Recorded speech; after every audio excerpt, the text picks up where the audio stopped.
Hello दोस्तों, स्वागत है आप सभी का आपसे एक मैथ सॉल्यूशन के इस लेटेस्ट वीडियो में। आज के इस वीडियो में हम लोग पढ़ने वाले हैं क्लास 12 फिजिक्स के एक बहुत ही महत्वपूर्ण टॉपिक, अनंत लंबाई के एक समान आवेशित तार के कारण वैद्युत क्षेत्र की तीव्रता का सूत्र हम लोग इस वीडियो में डेरिवेशन करेंगे। तो हमारे साथ वीडियो को बिना स्किप किए पूरा जरूर देखिएगा ताकि आपको ये टॉपिक अच्छे से समझ में आ सके, क्योंकि अगर आप वीडियो को बीच में स्किप करते हैं तो आपको ये टॉपिक समझने में दिक्कत होगी। तो वीडियो को पूरा जरूर देखिएगा, तभी आपको ये टॉपिक अच्छे से समझ में आएगा। तो चलिए हम लोग शुरू करते हैं। मान लेते हैं हमारे पास कोई एक अनंत लंबाई का सीधा धारावाही चालक तार रखा हुआ है कुछ इस प्रकार से। ये मान लेते हैं हमारे पास क्या है, एक अनंत लंबाई का सीधा धारावाही चालक तार है, जो कि क्या है, अनंत लंबाई का। अनंत लंबाई का मतलब होता है बहुत लंबा तार है, और ये क्या है, एक समान रूप से आवेशित है। तो इस पर हम लोग मान लेते हैं एक समान रूप से धन आवेश का वितरण हुआ है, इस प्रकार से कुछ। ये एक समान रूप से धन आवेशित है।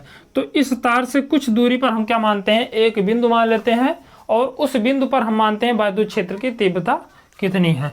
तो इससे हम क्या करते हैं, स्मॉल आर दूरी पर क्या करते हैं, एक बिंदु मानते हैं जो कि है हमारा P, और इसकी दूरी कितनी है, तो इसकी दूरी है इस तार से स्मॉल r, और इस बिंदु P पर हमें बताना है वैद्युत क्षेत्र की तीव्रता का मान। अब चूंकि ये टॉपिक जो है ये गाउस के नियम से संबंधित है, तो इसमें आपको क्या करना पड़ेगा, गाउस के नियम का भी उपयोग करना है।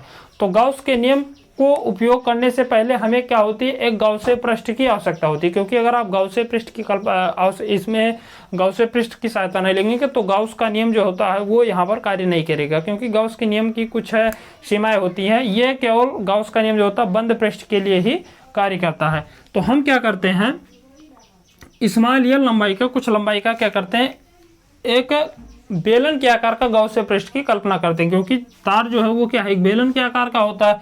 तो जो इसके चारों तरफ गाउसीय पृष्ठ होगा वो भी क्या होगा, एक बेलन के आकार का ही होगा। तो हम क्या करते हैं, एक बेलन के आकार का एक गाउसीय पृष्ठ हम लोग इसमें खींच लेते हैं कुछ इस प्रकार से।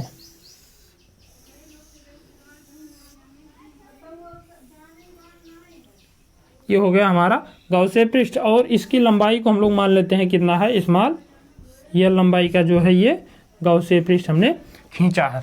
हमें बताना इस तार के कारण इस बिंदु पर वैद्युत क्षेत्र की तीव्रता का मान हमें बताना। तो पहले हम इन चीज़ों को नोट कर लेते हैं ताकि आपको सारी चीज़ें अच्छे से समझ में आ सके और आप अच्छा सा नोट्स भी बना सकें। तो यहाँ पर लिखेंगे, माना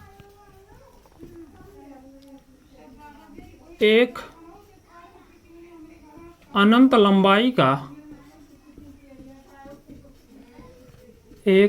लंबाई का तार जो कि एक समान रूप से, हम क्या करते हैं, पहले सारी चीज़ों को नोट कर देते हैं ताकि आपका समय बचे। हाँ, तो हमने सारी चीज़ें पहले नोट कर दी है। मान लेते हैं अनंत लंबाई के तार के एक समान रूप से क्या है, धनावेशित है, तथा इससे स्मॉल आर दूरी पर एक बिंदु P है। इस तार से स्मॉल आर दूरी पर क्या है, एक बिंदु P है, जिस पर हमें वैद्युत क्षेत्र की तीव्रता ज्ञात करनी है। अब इस बिंदु पर वैद्युत क्षेत्र की तीव्रता को ज्ञात करने के लिए हम क्या करते हैं, इस तार के अक्ष के परिता, यानी इस तार को एक अक्ष मानते हैं, और इसके परिता मतलब होता है इसके चारों तरफ क्या करते हैं, एक बेलनाकार गाउसीय पृष्ठ की कल्पना करते हैं। एक बेलनाकार गाउसीय पृष्ठ की कल्पना करते हैं, और ये जो बेलन की लंबाई है तथा यहाँ पर बेलनाकार गाउसीय पृष्ठ की कल्पना करते हैं, जिसकी लंबाई हम लिख लेते हैं, जिसकी लंबाई स्मॉल यल है। इतनी चीजें हमें थ्योरी क्या होती है, नोट करनी होती है। अब यहाँ पर हमें बताना है गाउसीय पृष्ठ की हमने कल्पना की। अब हम क्या करेंगे, इस पृष्ठ, ये जो हमारा एक बिंदु P है, इस बिंदु P के चारों तरफ एक छोटा सा अल्प पृष्ठ की कल्पना करते हैं, जो जिसका जो क्षेत्रफल है उसको मान लेते हैं ds है। तो हम क्या करते हैं, इस पृष्ठ के चारों तरफ क्या करते हैं, एक अल्प पृष्ठ मान लेते हैं, और इस अल्प पृष्ठ का क्षेत्रफल जो हो क्या है, ds है। अब हम लोग जानते हैं क्योंकि जो वैद्युत क्षेत्र होता है वो प्लस आवेश से बाहर की तरफ होता है, यानी इस प्लस आवेश के कारण जो वैद्युत क्षेत्र होगा उसकी दिशा इस तरफ होगी, और ये जो पृष्ठ है इस पर भी वैद्युत क्षेत्र क्या होगा, उसी दिशा में होगा। हमें बताना भी है इसी बिंदु पर वैद्युत क्षेत्र की तीव्रता। जैसे कि ये बेलन है, तो अगर हम क्या करें, इसको एक बेलन के रूप में मोड़ दें इस प्रकार से कुछ, अगर इसको आप समझना चाहें तो आप क्या करिए, इसको एक बेलन के रूप में मोड़ दीजिए। अब ये क्या है, एक बेलन है, इसके बीच में आप क्या करिए, तार को ला करके रख दीजिए, ये बेलन है। अब इसके किसी बिंदु आप मान लीजिए, जैसे कि हम मान लेते हैं ये जो बिंदु है, ये इसी बिंदु पर इसको मान लेते हैं P है, इसी बिंदु पर हमें बताना वैद्युत क्षेत्र की तीव्रता। तो हम क्या करते हैं, इसके चारों तरफ है एक अल्प पृष्ठ कुछ इस प्रकार से ds जिसका क्षेत्रफल है, मान लेते हैं इस ds।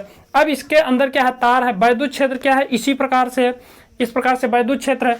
ये हमने क्या किया, एक अल्प पृष्ठ ds माना है, तो इसका जब क्षेत्रफल सदिश निकालेंगे, यानी इसकी दिशा को कि ये किस दिशा में ये क्षेत्रफल है, तो इसकी दिशा को व्यक्त करने के लिए हम क्षेत्रफल सदिश का उपयोग करते हैं, जो कि 11th का टॉपिक है। तो इसका जब क्षेत्रफल सदिश निकालेंगे, तो क्षेत्रफल सदिश निकालने का सिंपल सा तरीका होता है, उसके लंबवत क्या करिए, एक रेखा खींचिए, यही रेखा बताती है क्षेत्रफल सदिश। तो इस क्षेत्रफल के लंबवत जब आप एक रेखा खींचेंगे तो ये क्या होगा, इस प्रकार सामने की तरफ होगा, और वैद्युत क्षेत्र भी क्या है हमारा, इसी तरफ है। तो दोनों के बीच जो कोण हो क्या होगा, शून्य हो जाएगा, क्योंकि ये दोनों क्या है, एक दूसरे के समांतर हो जाएंगे। तो यहाँ पर चूंकि जो ds है उसकी दिशा भी इधर ही है, और जो E है इसकी दिशा भी क्या है, उधर ही है। तो इस स्थिति में थीटा का जो मान है वो क्या हो जाएगा, 0 डिग्री हो जाएगा। और जब थीटा का मान 0 हो जाएगा तो हम क्या करेंगे, इस ds क्षेत्रफल से गुजरने वाला टोटल फ्लक्स ज्ञात कर लेते हैं। तो अगली लाइन में लिखेंगे, माना ds क्षेत्रफल से संबद्ध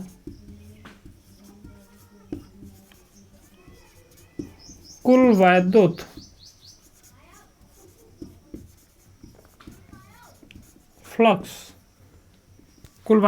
फ्लक्स आपका होगा डी फाई। कुल वैद्युत फ्लक्स, ये क्षेत्रफल छोटा हमने माना है, तो इसका जो वैद्युत फ्लक्स होगा इससे संबंधित तो भी क्या होगा, छोटा होगा। ये होगा d phi is equal to E into D S cos theta, ये हो जाएगा आपका क्षेत्रफल। लेकिन हमें इतने से तो काम चलेगा नहीं, हमने एक पूरा संपूर्ण गौसीय पृष्ठ इस प्रकार से माना है, तो हमें क्या करना पड़ेगा, इस संपूर्ण गौसीय पृष्ठ से संबंधित वैद्युत फ्लक्स को ज्ञात करना होगा। तो संपूर्ण गौसीय पृष्ठ से संबंधित वैद्युत फ्लक्स का मान ज्ञात करने के लिए हम क्या करेंगे, इस समीकरण 1 का क्या करेंगे, आप समाकलन करेंगे। अगली लाइन से लिखेंगे, अतः संपूर्ण बेलनाकार गौसीय पृष्ठ से संबद्ध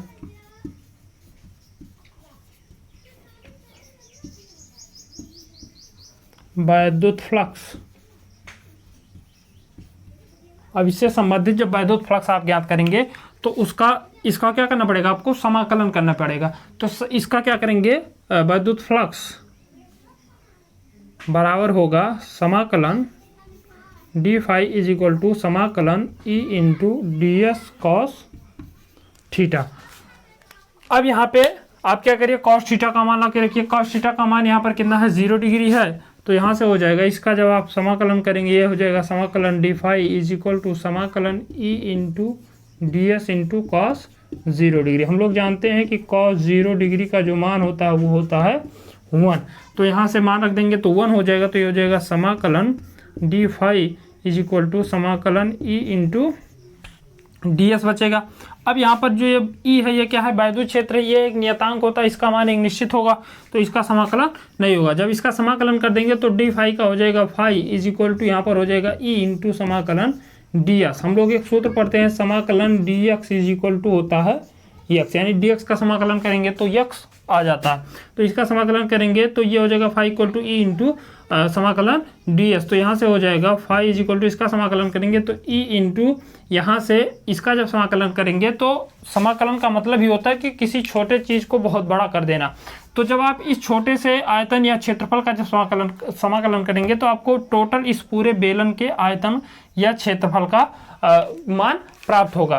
तो यहाँ से जो ds का मान होगा वो हो जाएगा आपका 2 pi into r into l. आप साइड में लिख लेंगे, क्योंकि समाकलन जो ds है वो क्या होगा आपका 2 पाई आर यल। 2 पाई आर यल क्या है, तो 2 पाई आर एच आप लोग पढ़ते हैं, एक होता है बेलन का आयतन का सूत्र। तो बेलन के आयतन का सूत्र होता है 2 पाई आर एच। एच क्या होता है, तो उस बेलन की हाइट होती है। यहाँ पे हमने इसकी हाइट को स्मॉल यल मान लिया है, तो यहाँ से ये हो जाएगा 2 पाई आर यल, यानी इस छोटे से हिस्से का जब आप समाकलन करेंगे तो आपको ये पूरा हिस्सा प्राप्त होगा, और इसी का आयतन आपको यहाँ पे लिख देना है। तो ये हो जाएगा आपका phi is equal to E into 2 pi R L, और इसको आप बना देंगे समीकरण नंबर 2। ये हो जाएगा आपका समीकरण नंबर 2। अब हम क्या करते हैं, इसमें लगाते हैं गाउस का प्रमेय। अब हम लोग जानते हैं चूंकि गाउस के प्रमेय से, गाउस का प्रमेय होता है phi is equal to sigma q upon epsilon. इसको आप बनाएंगे समीकरण नंबर 3। हम लोग जानते हैं कि गाउस के प्रमेय से sigma q is equal to होता है एप्सिलॉन। अब यहाँ पर जब ये गाउस का प्रमेय आपको मिल गया तो यहाँ से आप क्या करिए, आवेश का मान ज्ञात करिए कि ये जो आपका अनंत लंबाई का तार लिया है इस पर आवेश कितना है। तो इस पर आवेश ज्ञात करने के लिए हम क्या करते हैं, एक छोटा सा टॉपिक पढ़ते हैं, रेखीय आवेश घनत्व। तो आप यहाँ पे क्या करेंगे, रेखीय आवेश घनत्व का एक सूत्र होता है कि लैम्डा इज इक्वल टू होता है क्यू अपान यल। ये सूत्र आप लोगों ने रेखीय आवेश घनत्व में पढ़ा होगा। अगर आप नहीं पढ़े तो मैं आपको थोड़ा सा एक्सप्लेन कर दे रहा हूँ। रेखीय आवेश घनत्व होता है एकांक लंबाई, किसी भी चालक तार के एकांक लंबाई पर उपस्थित आवेशों की संख्या को हम कहते हैं रेखीय आवेश घनत्व, और इसको हम लोग प्रदर्शित करते हैं डेल्टा से। तो डेल्टा इक्वल टू होता है क्यू इंटू यल। तो यहाँ से अगर आप क्यू का मान निकालेंगे तो क्यू का मान हो जाएगा डेल्टा इंटू यल। आप इसी मान को ला करके क्या करेंगे, समीकरण नंबर 3 में रखेंगे।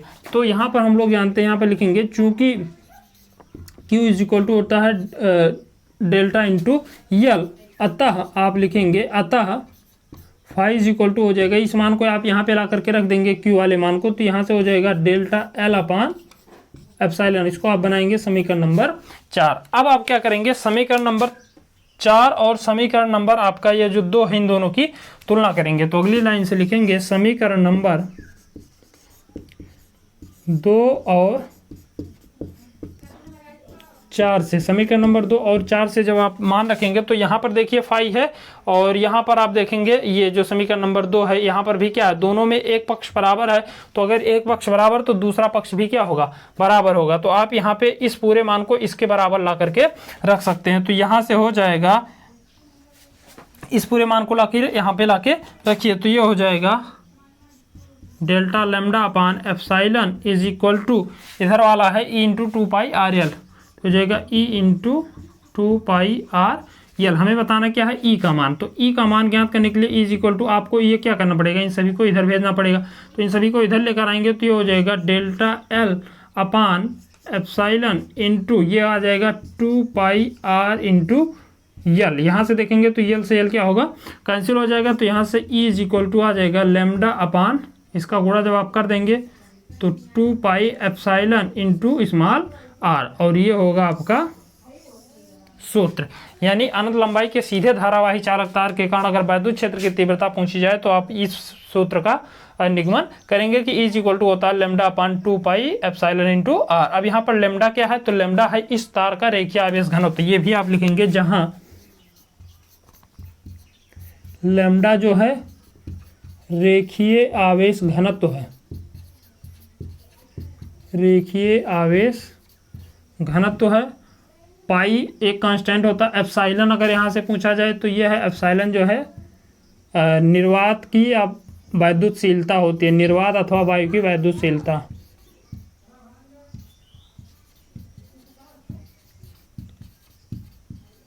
वैद्युतशीलता आर की बात करें तो आर जो है ये है बेलन की त्रिज्या।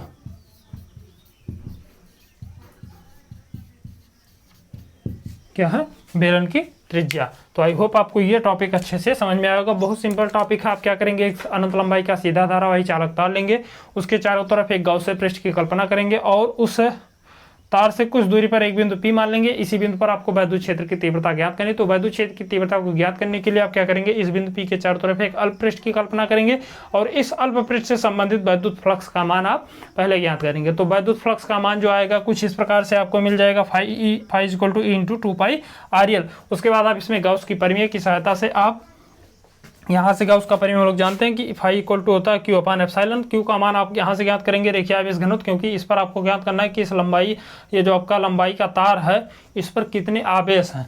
तो इस पर आवेश आप ज्ञात कर लेंगे तो ये हो जाएगा लैम्डा इंटू यल, और इसी मान को ला करके आप जब यहाँ पे समीकरण नंबर 3 में रखेंगे तो आपको डेल्टा लैम्डा अपान एप्सिलॉन, और फिर आप समीकरण नंबर जो आपका 2 और 4 है इन दोनों की तुलना करेंगे तो आपको ये सूत्र आपको आसानी से प्राप्त हो जाएगा। तो आई होप आपको ये टॉपिक अच्छे से समझ में आया होगा। ये टॉपिक अगर आपको समझ में आया हो तो चैनल को सब्सक्राइब कीजिए, वीडियो को लाइक भी कीजिए। मिलते हैं अगले वीडियो में, तब तक के लिए जय हिंद।